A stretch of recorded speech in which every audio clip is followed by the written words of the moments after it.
Hello and welcome to the Film Pulse Podcast. This is episode number 523. My name's Adam Patterson. With me today, I've got Kevin Rakestraw. Hey, Kevin. I feel like it's been so long. It's been ages. I mean, one would almost think that it was a hiatus. It was so. Oh, yeah. No, it definitely was. I mean, it's we had the holidays in there. We had different personal things coming up, life things. It was like one thing after another. Yeah, it was just like it was a steady parade of funerals. Yeah, it's just a lot of funerals. Unfortunately, there were a number of funerals involved. So, not great, but not great. And then there were a couple weeks there where there was just like no releases, and it was just one thing after another. And then we're rewarded with this. Yeah. So this week on our triumphant return, we're going to be talking about Nosferatu, which is now available on VOD platforms. We're also going to be going over some of watching on the watch list and this week's new releases in theaters, VOD, and Blu-ray. Thanks so much for tuning in. It's great to be back. Feels good. Feels right. Let's talk about Nosferatu. This is directed by Robert Eggers. Got a synopsis here. Gothic tale of obsession between a haunted young woman and the terrifying vampire infatuated with her, causing untold horror in its wake. Now, I was pretty excited for this. I don't love vampire stories, and I'm familiar with Nosferatu, although I still haven't seen, and I desperately wanted to see the Herzog Nosferatu before watching this, and unfortunately I couldn't make the timing work. So I can't speak to those two, comparing them. But I did see Bram Stoker's Dracula not too long ago. And I can tell you right now, the similarities between those two are very apparent. And I don't mean from like a narrative or story perspective. Like obviously they're both based on Dracula, but like from a visual filmmaking perspective, like a lot of similarities there. So let's get into it. We'll start with you, Kevin. What were your initial impressions of Nosferatu? I haven't just seen the Herzog one, and that was in preparation for this because I was like mildly interested in the Eggers doing Nosferatu. One of the main things about this that I didn't really know who was in this movie. I had no idea until I started watching it, and trepidation just flooded in real quick because I don't like a lot of these people. And not a Nicholas Hoult fan. No, I honestly can't stand him. And I don't mind him. He's just a kind of a nothing of a actor, which is just unfortunate. But early on, like a lot of similarities to Herzog's, just everything looks a lot worse, which is understandable. I completely understand. But this movie just got progressively worse as it went on, and it was just extremely dull. Yep. It is ugly. Visually, just aesthetically, it is ugly. Yep. Terrible. Yes. And there's just no atmosphere to this movie. Like there's no sense of dread. There's no. I just didn't feel anything. It's just dark and gray, and they thought that would make up for it. It's interesting because this is Robert Eggers coming back after doing Lighthouse, and I was thinking that movie is so visual. Like it is, that is a visual movie. Like that is a movie where the visuals are at the forefront. And I was kind of expecting a similar look to this for this movie, but this movie's so glossy. Like it's just, it looks like a new movie. Like they didn't, other than the great title cards at the beginning. Yeah. They didn't really do much to make it feel like a vintage gothic horror movie, which is kind of what I was expecting going into it. It And feels all very much like very a new. high, yeah, like a high gloss mainstream theatrical Which movie. which is two things for me. Very early on, before he started like venturing towards Nosferatu or Orlok, I was like, man, this feels like Tim Burton, but without any Yeah, fun. Like taking if Tim Burton took himself way too seriously. yeah, yeah. It felt like that. And then the second point is just I I kind of understand. I kind of get it. I feel like Eggers is going for like broad strokes, like trying to reach like a bigger audience, right? Hmm. Which you got to make some compromises and things along those lines in order to reach a larger audience. But man, like you could do it with a little bit of visual flourish, I think. And at the end of the day, this is a movie that has been made multiple times over, and this is the worst one of them all. I would venture to guess. It's Like got, yeah, it's got to be. the amount of cribbing that took place from what I would assume is Herzog's Nosferatu, as far as like the visuals and stuff, and Bram Stoker's Dracula, like it's here, but it's like a pale facsimile of those things. Like Yeah, it's like biting off of them, but not necessarily in a good way. It's not. It's like clearly inspired by them, because I mean, if you see Bram Stoker's Dracula, like there's so many really interesting visual flourishes in that make it a standout. But this is just so boring in the aesthetics. It's just absolutely bland, yeah. like you said, and And extremely disappointing. I think the thing that killed me, or like killed all like favorability, or like giving it the benefit of the doubt or anything, is when you see Count Orlok, and I was just like, that's the choice. Yeah, Like that's got a sweet stash. and just the choice with the voice and the accent and just all of it was like, I'm done. I And mean, then there yeah, was so much more to go. comparing, and I'm not saying anything against Bill Skarsgård. I'm sure that he did exactly what he was directed to do. But comparing this character to like Gary Oldman in Bram Stoker's Dracula, or Kinski, or Willem Dafoe even in Shadow of the Vampire, like there's no comparison. There's just no comparison there.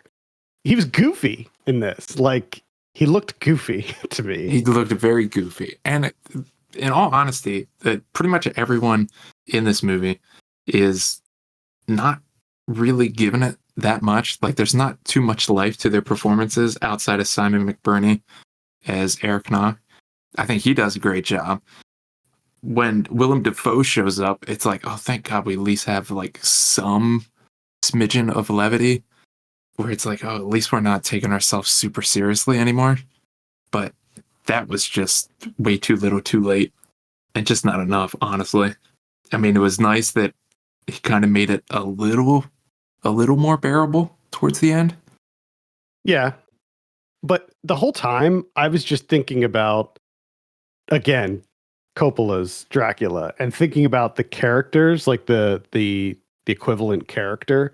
Now, obviously, this. So Nosferatu is basically the German version of Dracula. From what I understand, in the original film, they didn't have the rights to use Bram Stoker's Dracula, so they just basically changed the names of everybody, and they changed the story a very little bit. It's basically the same thing. You have characters that are the equivalent of each other. Like, for instance, the Simon McBurney character was played by Tom Waits in the Coppola version, and Willem Dafoe's character, I believe, would be Anthony Hopkins' character as Van Helsing in the Coppola one. So, like, you have these, like, I just kept thinking about that, and how everything in that version is just so much more entertaining and better than in this one. Like the Nicholas Hoult character is played by Keanu Reeves, and the Lily Rose Depp characters played by Winona Ryder.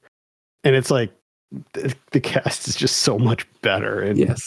Yes. it's like so much more fun and creative in that one than in this one, which is just it's just a nothing burger. Yeah. It just didn't need to happen. $50 million budget on this. Yeah. I don't know where. Guess the mustache. I mean, I don't Hedgehog 2. Yeah. I don't feel like it went to a lot of special effects because there wasn't a lot. They probably did. It was probably like all the rendering, like all landscapes, buildings, and shit. I mean, again, I know I sound like a broken record, and I keep coming back to Coppola's Dracula, but God, like that movie, they did like all practical effects. They used models. They used like crazy camera tricks, and there were like so many crazy looking effects in that. And this movie just has nothing. Like it's just so stale. Yeah. Yeah. Truly. Very Really disappointing. Very, very disappointing. Also, it's just the choice of like, and I don't know how, like, because I never read the original book, and some of the other movies, I've only seen the Herzog one, so that's all I have to go off of. But also, it was an odd choice to just be like Lily Rose Depp's character. It's like it's her fault. Like she was lonely, and she brought Orlok into the world. Now she's got to get rid of him. It's just like what? But I think that somewhat follows the book. Really? I think so. I know that it was in Bram Stoker's Dracula. It's a very similar storyline where Keanu Reeves goes over there and meets with him, and then he ends up coming back, and there's like a connection there between the two of them. But I could be just completely talking out of my ass. I fully admit I never read the book either. So, man, just this is one of those great instances where there's so many different versions of this story, and like you said, I haven't seen all of them, but I can venture a guess that all of them are probably better than this one. Yeah, dude. Like I've seen a good number of Dracula movies, and I would say like Dracula 2000 is better than this. And I would say that Last Voyage, the Demeter that came out like last couple years ago or whatever that was, like that was not a good movie. I didn't like that movie, but I still think it was more entertaining than this. Like, yeah. Still. Which, and that movie is basically just takes place on the voyage from Transylvania to, well, in that movie, which is like Dracula, I think they're going to England, but in this version, it would be Germany. But anyway, let's go ahead and give this thing a score. Kevin, we're going to give it out of 10. I give it like a 2. I'm sitting at like a 3.5 on this one. It's, yeah, just not a lot to say here. Disappointing. Honestly, like, I don't know, man. Like, Eggers is still a director that I will like keep an eye on, I guess.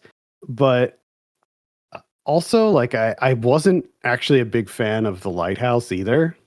So I don't know. And I also wasn't a big fan of The Northman. Yep. So I'm starting to think that I'm not a Robert Eggers fan. Yeah, and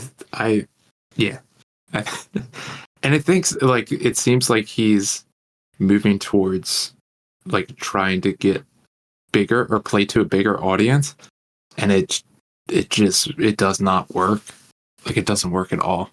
Because at least with The Lighthouse or The Witch, like if you didn't enjoy it, there was definitely aspects of it. Even The Northman to a certain extent, there's aspects of it that you could be like, yeah, that was, yeah. Technically speaking, that was well made. Yeah. The lighting, the use of shadows, the whatever. But man, Nosferatu just didn't have anything. Yeah, I really like The Witch. I think The Witch was great, but and like, yeah, I agree with you. Like what you said, with at least there were multiple redeeming qualities to his other movies, mostly in the visuals department. obviously, The Lighthouse had two incredible performances to back it up as well. But yeah, this one just not a lot going on. I mean, Lily Rose Depp she did a decent job. Like she's an actor. Like she's legit. Mhm. But that's really all I can say. It's just yeah. All right, let's move on. Talk about someone watching. I believe it is your turn, Kevin.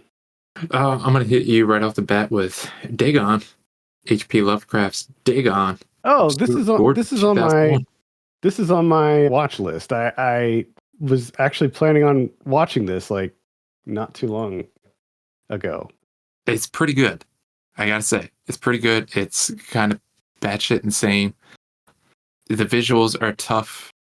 It's 2001, so the quality is, and it's Stuart Gordon kind of working with no budget. But I gotta say, he does a pretty solid job. It's just that digital transition that's happening just doesn't look the best. But like the effects work and stuff are pretty fantastic. And again, it gets batshit. Is these guys are off the coast of Spain? They're having issues with the storm coming in. There's sailboat, all this stuff. They get into the little town. Oh, guess what? They're turning into fish. They worship this god called Dagon, and they want them dead. And then it's just them trying to survive, the fish people. Yeah, this is an H.P. Lovecraft story. There was a game that I really enjoyed called this. I think it's called like The Sinking City, that I think was related to the same story, with fish people. It's pretty great. It is pretty great. I had such a good time. Tubi, where else? Yeah, of course. Yeah, it's so funny that you just watched this because I literally just added this to my watch list like a week ago. So that's funny. Let's see. We'll start with a good one. I saw Flow. It's an animated feature directed by Gins Zelbalodis. I believe it is a Latvian film. Completely dialogue free.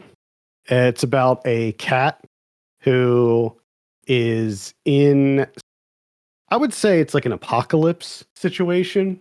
There's no humans in this world. So, like, I think humanity is already gone by this point. But it is a world that is run by animals. And there's this like giant flood that happens. And this little kitty gets stranded on this boat along with a capybara and a bird and a dog, and they just have a little adventure. And it is fantastic. I think that this might be nominated for Best Animated Film at the Oscars. I know that it was submitted, but I can't remember if it actually got the nomination. It should have if it hasn't, because I think that this probably is my favorite animated film of the year. I highly recommend it. It's fantastic. The animation style is really cool. It's a very small team that worked on this too. And if you're looking to have your heart warmed, then check out Flow. Right. The next movie is not going to warm your heart. Well, maybe. I guess I shouldn't say. But Dark City, 1998. Oh, Dark City. hell yeah.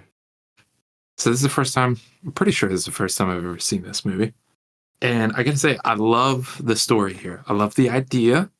Big fan. It's hampered a bit by some really not great effects work. But then again, the effects work is like towards the end, like how bad it is. It's kind of entertaining. Yeah. So it's See, slightly redeeming. it's got that like great kind of 90s Yeah. hokey It stuff gets going so on. hokey. It gets incredibly hokey at the end. For the most part, I thoroughly enjoyed this. I enjoyed. Well, I should say at first, Keith Sutherland. I'm just like, oof, what's going on here, man? What are you doing? But then I'm kind of thinking, I'm like, again, this is something that you don't really get to see anymore. Is actors just making choices, like big swings, where he's just hamming it up. He's just created this ridiculous character that just everything. The way he conducts himself, the accent, the gait, it's just ridiculous.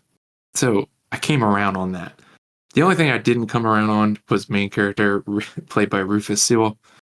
Man, just like no personality whatsoever. And it just really hurt this movie as a whole, I think. It's just he had nothing going for him. There's like no charisma. Just a wet noodle. Yeah. But even with that, like it still delivers. It could have been so much more, I think. Yeah, this is directed by Alex Proyas, who did The Crow, and it very much has that vibe where this movie is dark. Perpetual night. Yeah, and I don't mean dark as in like content. I mean it is like actually dark. Like it's always dark. Black is the key color in this movie. And they just like no reason, really. I mean, they kind of explain it, but they're just like, yeah, it's always dark. Yeah. Like we constructed all of this stuff because it's just this world where everything's not as it seems. Yeah, and I don't know, man. You just don't see movies like this anymore. Like this was like a big, bombastic kind of almost Gilliam style movie. It's so ridiculous. You just don't see this kind of stuff anymore.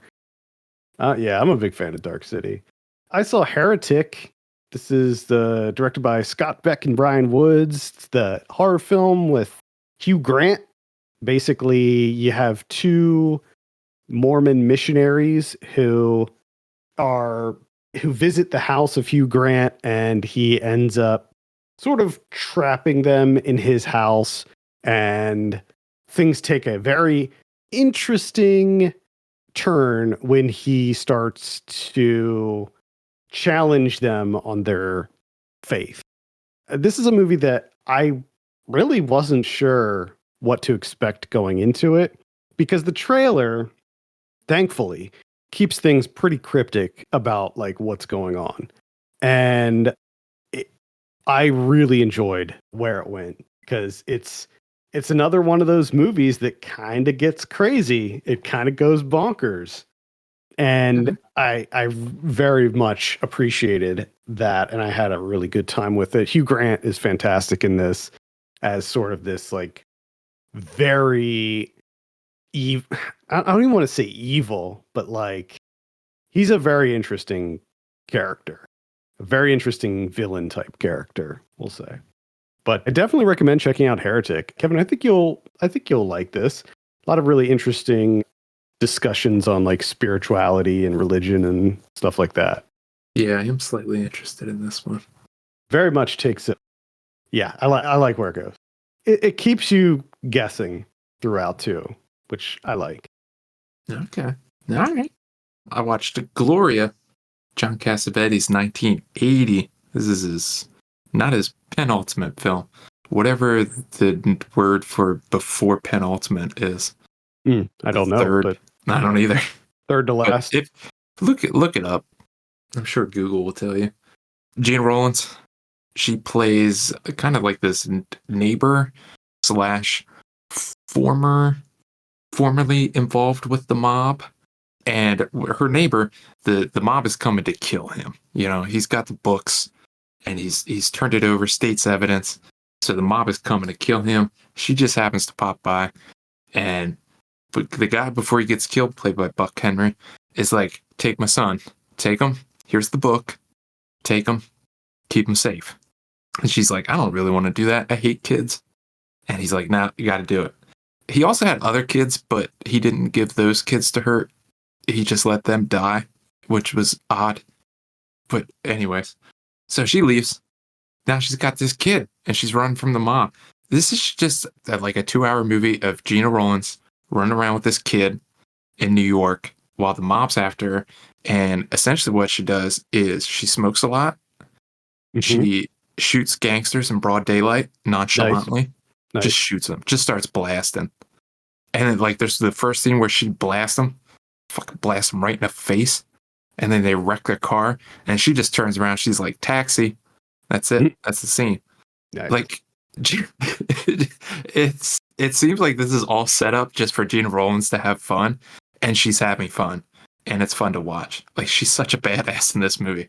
She's like goading the gangsters, just treating them poorly, taking their guns from them, pulling guns on them constantly, blasting them other times. But she's shooting people in the daylight just all the time, just in the she doesn't care. Sounds like a Charles Bronson type character from Death Wish. And it's funny, but like there's nothing motivating her. Like this isn't revenge. This isn't like vigilantism. It's just like they're in front of her and she doesn't want them to be in front of her. So she just shoots them so she can go past them, essentially. Love it. It's like not any more complicated than that. That's fantastic. That's Gloria. I saw Y2K. It's directed by Kyle Mooney. It's just like a horror comedy. I was slightly interested in it. I like Kyle Mooney. It's a movie that takes place on New Year's 1999, so it's like, our generation. So I thought there'd be some good, like, kind of nostalgic throwbacks to that time. And there is arguably too much, because I didn't really have a good time with this movie. I don't think it's very good at all. It's very messy. There are some funny moments, but overall, it's just, I don't know, man. I feel like it's just a really big missed opportunity. I like the idea of like Y2K actually being a thing. And what happens in this is like, the Y2K changeover happens, and like all of a sudden all of the like machines start killing people. Sort of like Maximum Overdrive, but not nearly as fun as Maximum Overdrive. Yeah, that's a bummer. Yeah, that's really all I have to say. I do not recommend Y2K. Like I said, it has some moments. There's a lot of good practical effects in it. There's like what happens is that all of the machines sort of like combine and turn themselves into these like robots that look pretty bad, but also still kind of fun because it's all done practically. Yeah. But yeah, do not recommend Y2K. Okay. Yeah, I had a feeling. Knew it. That's it. I'm done talking all movies. Right. I'll mention one other one really quickly, and that's Anora. Oh yeah. This is the Sean Baker, the new Sean Baker. It's out on VOD now. I liked it quite a bit. I have the same criticism with this that I pretty much have with all of Sean Baker's movies, and I feel like he has trouble ending his movies. I feel like a lot of his movies don't conclude in a way that feels like a conclusion. It feels like he's just not quite sure where to go with it, and I feel like that this is kind of the same. But everything here, I think, is solid. If you're not familiar, it's about a sex worker who ends up getting hired by this Russian oligarch's son to hang out with him while he's in the United States. And then like the two of them sort of fall for each other. And then eventually his parents find out. Well, they get married and then his parents find out and shit hits the fan pretty much. But great performances here. Mikey Madison is very good in it. And I do recommend it. It maybe is on, like, I'm a huge fan of Sean Baker's stuff. I've pretty much loved all his movies. And I think that this is also a very strong entry in his filmography. But comparing this to his other movies, I would say it's maybe on the lower end for me. I think I did like it overall more than Red Rocket, but probably less than Florida Project or Tangerine. But yeah, I give it a recommend. Check it out. In theaters this week, we have Companion. This is like a sci-fi horror. Oh, yeah? Yeah, she's got a... Wait, hold on. I'm looking on releases.com, and the synopsis here says a late night boat ride in New York City becomes a struggle for survival when a seemingly harmless mouse transforms into a dangerous monster. That is absolutely not what that movie is about. No. That's kind of funny. Yeah, it's about like an AI type thing. It actually looks okay. We also have Dog Man. Dog Man. Yeah, animated kids movie. Dog Man. Yep, Dog Man. Yeah, not super familiar with that. Looks like maybe it was like a book or something, I'm guessing. I think so. I think you're right. And we also have Love Me, which is a romance on VOD this week. Got Baby Girl coming out. That's the one with Nicole Kidman. We got Sing Sing, which is a theater group escapes the reality of incarceration through the creativity of staging a play, with a cast that includes actors who have been incarcerated. Interesting. Very interesting. I've heard good things about this. Got The Fire Inside. This is the documentary. I don't know if it's a documentary or like a biopic, but I've got Goldbeak, which is animated. We got The Devil and the Daylong Brothers. Southern Gothic tale about three cursed brothers seeking revenge on their long-lost daddy who sold their souls to the devil before they were born. Oh, man. That could be fun. You might as well. You don't have souls, so the devil already has them. Yeah. So you might as well get revenge, you know? Exactly. What's the lose? Yeah, nothing. Nothing to lose. Got Grace Point coming out. Like Father, Like Son. The Nighttime World. The Nighttime World, huh? I think that's a vampire movie. Oh, don't.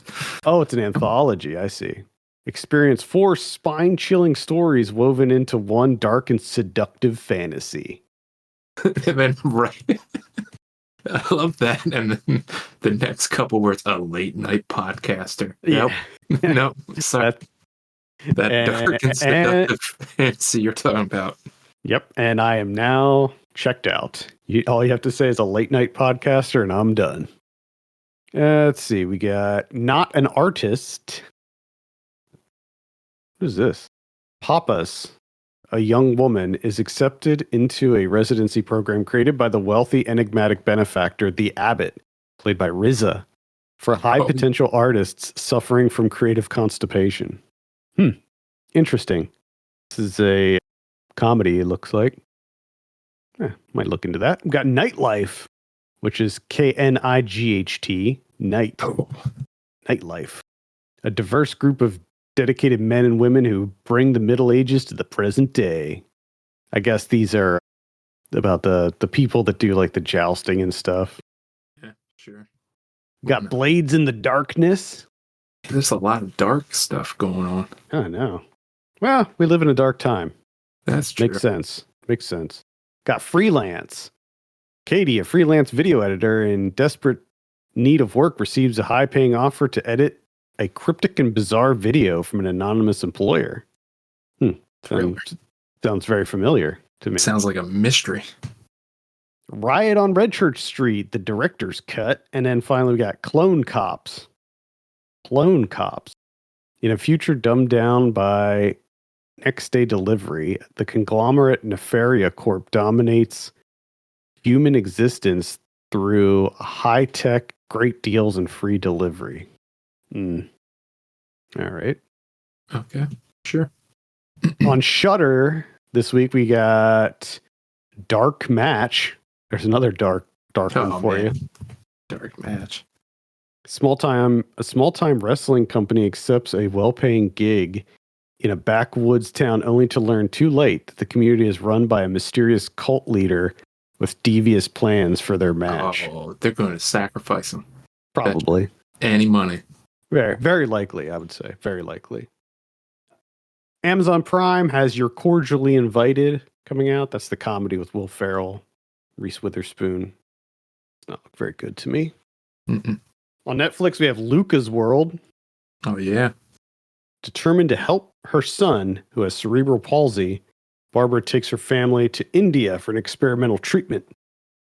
On Blu-ray this week, we got The Keep from 1983 coming out in 4K. We got Cannibal the Musical from 1993. Hundreds of Beavers from 2022. Yep, that's the number of beavers. Hundreds. I tried watching that because I heard a lot of good things. I saw like a trailer or a clip from it, and I was like, man, I don't know. I didn't make it very far. I will say that you have to be in the exact right mood to withstand hundreds of beavers. Yeah, I haven't. I feel like I haven't been. Yeah. We have Last Embrace from 1979, Just Friends from 2005, Super Vixens from 1975 coming out in 4K. And then we also have just Vixen from 1968. I don't know if that's why would you buy that? I don't know if the Super Vixens is a sequel, but I'm not sure.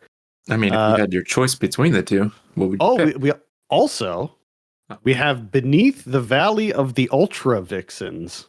Jesus. From 1979. They keep evolving, these Vixens. Yeah. That's I guess the Vixen trilogy there. There you go. Severin Films is releasing those three. We got Bloodorama Triple Frightmare 2, which is yes, sir. This is an AGFA release, limited edition, 2,000 copies. There's 3 films included in this called Six She S and A He. What? 6 She's and a He. The way that it was like formatted on here, it didn't have the apostrophe, so it looked like it was 6 She S and a He.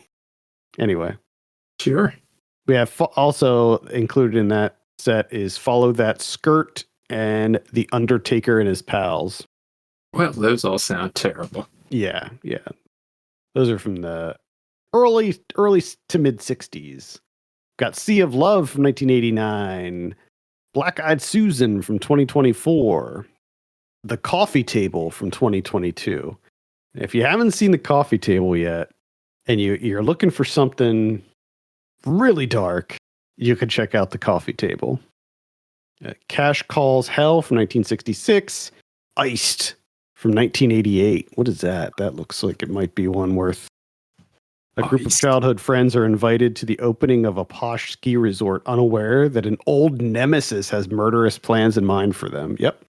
Keeping that on the old. Keeping the tab open on that one. That's something that just doesn't happen as much as it used to in movies. Just a nemesis. Yeah. I love people used to have nemesis. I also love movies that take place in ski resorts. Like I'm all about ski resort movies. I like any time a nemesis invites a group of people somewhere. Oh, yeah. Absolutely. Mansions, ski resorts, camps, whatever. Wherever. We have Orca from 1977. Never saw Orca, but I heard good things. Got Curse of the Devil. And also, so this is like a 3-pack too. It's Curse of the Devil, The Vampire's Night Orgy, and Demon Witch Child. Mm-hmm. Yeah, those are from the 70s, 73, 75. We got a double pack here. We got The Seventh Curse and Witch from Nepal from 1986. We're just lumping movies together. Yeah, we're just throwing them all together. Can't get rid of these things. Underworld Beauty, limited edition. This is from 1958.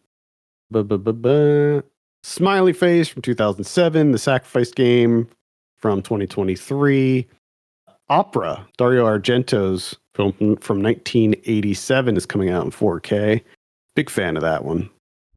Let's see. God, there's a ton. There are so many. Is this going to end at some point inside? There's like, I mean, that it just goes on and on. Dad and Stepdad. Nice. It's got a great cover. That's enough. What about Criterion this week? That's enough. Thankfully, Criterion just has one. That's Winchester 73, James Stewart. Directed by Anthony Mann from 1950. All right, cool. Get yourself a Western I don't We're know. not. You don't have to. I You don't don't really have know. to. All right, I think that's going to do it for this week. Thank you so much for tuning in. You can send us your questions and topics to podcast@filmpulse.net. And if you could, consider giving us a review on your podcast platform of choice. For Kevin Rakeshaw, my name's Adam Patterson. We'll see you next week.